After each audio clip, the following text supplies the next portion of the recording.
समीक्षा बैठक में मान्यवर एमपी महोदय प्रेजेंट रही धन्यवाद दूसरी एवं जिलार समस्त प्रशासनिक अधिकारी प्रेजेंट थिले विस्तृत भाव में आलोचना है प्रोक्योरमेंट काम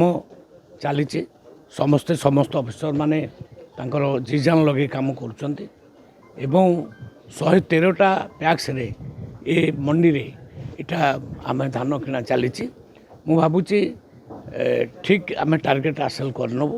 केवल जो प्रोब्लेम रहा टे मिलर ये कम अच्छी जिले मु निवेदन करी आपण मान जरिया किसी नुआ युवक माने नुआ मिल करूँ ताकू पूरा आम अलाउ करूँ से मैंने बेपार करने को सुविधा हे जहाँफल जो समस्या अच्छी बाहर आसिक मिलर यू प्रोक्योरमेंट कर साहय कर सब वर्ष संबलपुर आसवे संबलपुर आसबार जावा आसवा ट्रांसपोर्टेशन भी पड़ जाऊँगी कॉर्पोरेशन उपर तार बर्डन पड़ुଛି तो जिले में जदि आउ 10टी खंडे मिल हो जाता ताल निश्चित भाव में समस्या समाधान हो पारता तथापि आमे जी मिल दरकार आम संबलपुर बा अन्य बरगड़ फरगड़ डेपोट करूँ एवं जी धान आवश्यक अच्छी अन्य जिलापाल कहते से 19 लाख टन 19 लाख क्विंटाल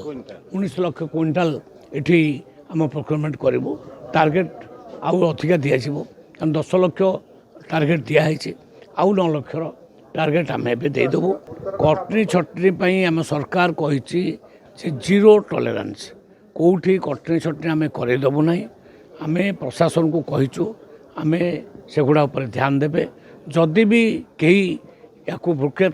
करी कटनी छटनी करेंगे एक्शन निश्चित भाव में निश्चित बहुत बड़ अचिवमेंट 20 मास भितर